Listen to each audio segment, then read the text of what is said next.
नमस्कार दोस्तों, हम संतोषी एजुकेशन आइस में आपका स्वागत है। हमने पिछली 2 वीडियो में पार्ट 1 और पार्ट 2 में हमने मौर्य साम्राज्य को कंप्लीट कर लिया था और ये आपका पार्ट 3 है। ठीक है, मौर्योत्तर काल को करने जा रहे हैं। काफ़ी इंपॉर्टेंट वीडियो होने वाली है। चैनल पर नए हैं, सब्सक्राइब जरूर कर लीजिएगा। PDF के लिए आप टेलीग्राम से जुड़ सकते हैं, लिंक आपको वीडियो के डिस्क्रिप्शन में या फिर चैनल के अबाउट सेक्शन में जाके आपको मिल जाएगा। चलिए शुरू करते हैं और कमेंट में अपनी राय देना बिल्कुल ना भूलें। ठीक है, मौर्य साम्राज्य मौर्योत्तर काल को शुरू करेंगे। मौर्य साम्राज्य ने कर लिया था। मौर्य वंश के बाद किस वंश के ने राज्य का स्थापित किया था? तो किसने किया था? शुंग वंश ने किया था। किसने? शुंग वंश ने किया। शुंग वंश का संस्थापक कौन था? तो ये पुष्यमित्र शुंग था, जो कि 185 ईसा पूर्व में स्थापित होता है। पुष्यमित्र शुंग किस धर्म का उपासक एवं संरक्षक हुआ करता था? तो ब्राह्मण धर्म का संरक्षक हुआ करता था। पुष्यमित्र शुंग ने 2 बार अश्वमेध यज्ञ करने की पुष्टि कहाँ से मिलती है? तो ये पतंजलि के महाभाष्य से ऐसा देखने को मिलता है, उसमें मेंशन है। शुंग वंश का चौथा प्रतापी राजा कौन था? तो ये वसुमित्र था। कौन था? वसुमित्र था। शुंग वंश की राजधानी कहाँ पे थी? तो ये विदिशा में थी। ठीक है, विदिशा में थी। वसुमित्र तथा यवन सेनापति मिनांडर के बीच किस नदी के तट पर युद्ध हुआ था? तो ये सिंधु नदी थी। कौन सी थी? सिंधु नदी। ठीक है। पुष्यमित्र शुंग किसका सेनापति था?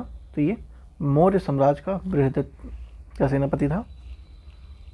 पुष्यमित्र शुंग को किसने पराजित किया था? तो ये कलिंग नरेश खारवेल ने किया था। किसने? खारवेल ने, जो कलिंग के राजा हुआ करते थे, उन्होंने पुष्यमित्र शुंग को पराजित किया था। कलिंग नरेश खारवेल किस वंश से संबंधित थे? तो ये चेदी वंश से थे।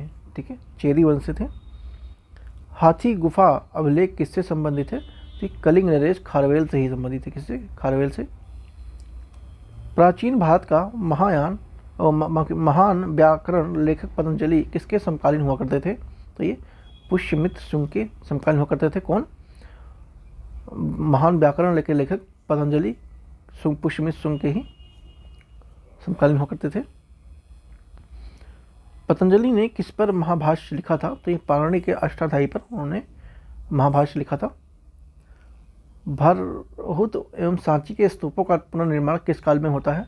तो ये शुंग काल में होता है। कौन से? शुंग काल में होता है। सातवाहन राजकुमारों को क्या कहा जाता था? तो कुमार कहते थे। ठीक है, क्या कहते थे? कुमार कहते थे। ब्राह्मणों को सर्वप्रथम भूमि दान एवं जागीर देने की प्रथा का आरंभ किसने किया था? तो ये किया था सातवाहनों ने किया था। ठीक है, इंपॉर्टेंट है, क्वेश्चन पूछा जाता है।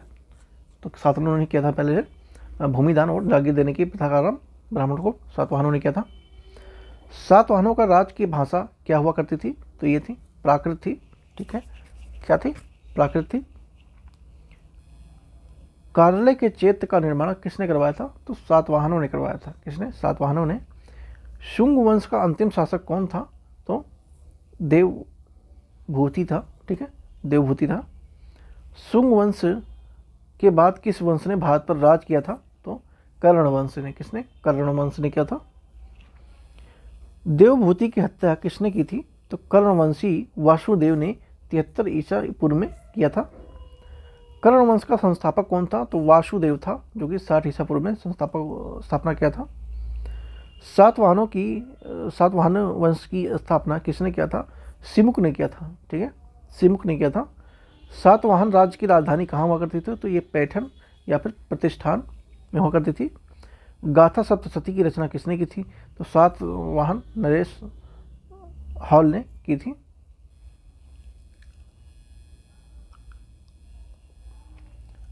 सातवाहन वंश का महानतम शासक कौन हुआ? तो गौतमी पुत्र सतकर्णी था। कौन था? गौतमी पुत्र सतकर्णी था। इंपॉर्टेंट है, क्वेश्चन आता है पीआई के, आप उठा कर देख लीजिए, इससे आपको क्वेश्चन मिल जाएंगे गौतमी पुत्र सतकर्णी से, चाहे कोई भी एग्जाम हो। गौतमी पुत्र कौन सी उपाधि धारण की थी? तो ये वेणाकटक स्वामी की उपाधि धारण किया था। नागार्जुन किसके समकालीन हुआ करते थे? ये गौतमी पुत्र सतकर्णी के समकालीन हुआ करते थे। रुद्रदमन कौन थे? तो ये शक राजा थे। ठीक है, शक राजा थे। शक महाश्राप रुद्रदमन की पुत्री का विवाह किसके साथ हुआ था? तो ये वशिष्ठ पुत्र पुलमावी से होता है। पुलमावी ने कौन सी उपाधि धारण किया था? तो ये दक्षिण पंथेश्वर की उपाधि धारण किया था। किसने? पुलमावी ने। मिनांडर कौन था? तो ये यवन राजा था। ठीक है, यवन राजा का नाम क्या था? मिनांडर था।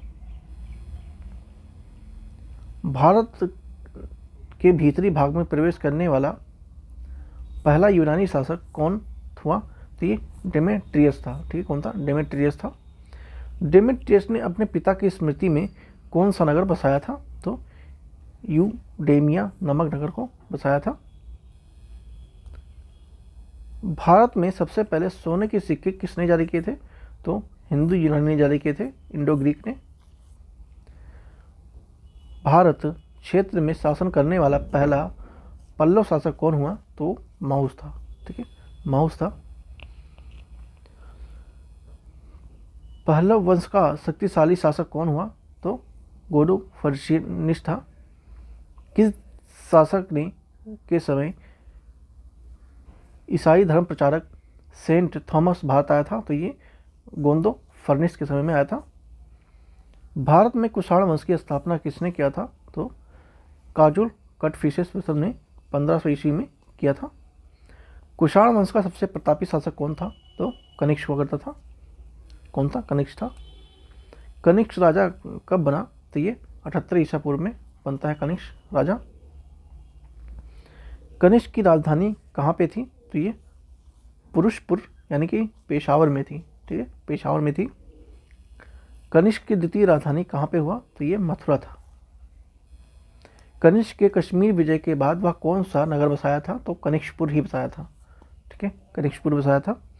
कनिष्क ने सबसे महत्वपूर्ण विजय कौन सी थी? तो चीन की विजय थी। ठीक है, कौन सी थी? चीन की विजय थी। चौथी बौद्ध संगति का आयोजन कनिष्क ने करवाया था। कहाँ करवाया था? कश्मीर के कुंडल वन में करवाया था। ठीक है, कश्मीर के कुंडल वन में करवाया था। चौथी बौद्ध संगति के अध्यक्ष कौन थे? तो वसुमित्र थे। कौन थे? वसुमित्र थे। कनिष्क बौद्ध धर्म के कौन सी शाखा का अनुयायी था? तो ये महायान था। ठीक है, महायान था। चौथी बौद्ध संगति में कौन सी पुस्तक लिखी गई थी? तो ये महाविभाष शास्त्र में लिखा गया था। मथुरा से प्राप्त कनिष्क की मूर्ति कैसी रही? तो ये सैनिक वेशभूषा में थी। ठीक है, जो मथुरा से प्राप्त हुई है कनिष्क की मूर्ति वो सैनिक वेशभूषा में थी। किस चीनी जनरल ने कनिष्क को हराया था? तो पेन चाओ ने। ठीक है, किसने? पेन चाओ ने। कनिष्क के दरबार में महान दार्शनिक कौन रहता था? तो ये अश्वघोष था। अश्वघोष की रचना किसने किया था? तो बुद्ध चरित एवं सूत्रांकन ने किया था। प्रसिद्ध दार्शनिक एवं वैज्ञानिक नागा अर्जुन किसके दरबार में थे? तो ये कनिष्क के दरबार में थे। मध्य माध्यमिक सूत्र ग्रंथ की रचना किसने किया था? तो ये नागा अर्जुन ने किया था। ठीक है, नागा अर्जुन ने किया था। महाविभाष सूत्र की ग्रंथ की रचना किसने किया था? तो ये वासुमित्र ने किया था। कनिष्क के दरबारी चिकित्सक कौन थे? तो ये चरक थे। बौद्ध धर्म के विश्वकोश किसे कहा जाता था? तो ये महाविभाष सूत्र को कहते थे। कनिष्क का पुरोहित कौन था? तो ये संघरक्षक था। कनिष्क को बौद्ध धर्म में किसने दीक्षित किया था? तो ये अश्वघोष ने किया था। भारत में आइंस्टीन किसे कहा जाता था? तो ये नागा अर्जुन को कहते थे। ठीक है, नागा अर्जुन को। कुषाण वंश का अंतिम शासक कौन था? तो वासुदेव थे। कुषाण शासक को क्या कहते थे? देवपुत्र कहते थे। कहते थे देवपुत्र। कुषाण में मृत शासकों की मूर्तियां कहाँ रखी गई थी? तो मंदिरों में रखी गई थी। वह महानतम कुषाण नेता कौन था जो बौद्ध बन गया था? तो कनिष्क था। कौन था? कनिष्क था। किस वंश के शासकों ने बड़े पैमाने पर स्वर्ण मुद्राएं प्रचलित कराई थी? तो वो कुषाण शासकों ने ही करवाई थी। ठीक है, तो वीडियो यहीं रैप करते हैं। बाकी का हम अभी और नेक्स्ट पार्ट में इसका करेंगे। ठीक है, चैनल पर नए हैं सब्सक्राइब जरूर कर लीजिएगा, बेल आइकन को प्रेस करना बिल्कुल न भूलें। वीडियो को लाइक शेयर भी जरूर कीजिएगा। Thank you so much. मिलते हैं नेक्स्ट वीडियो में।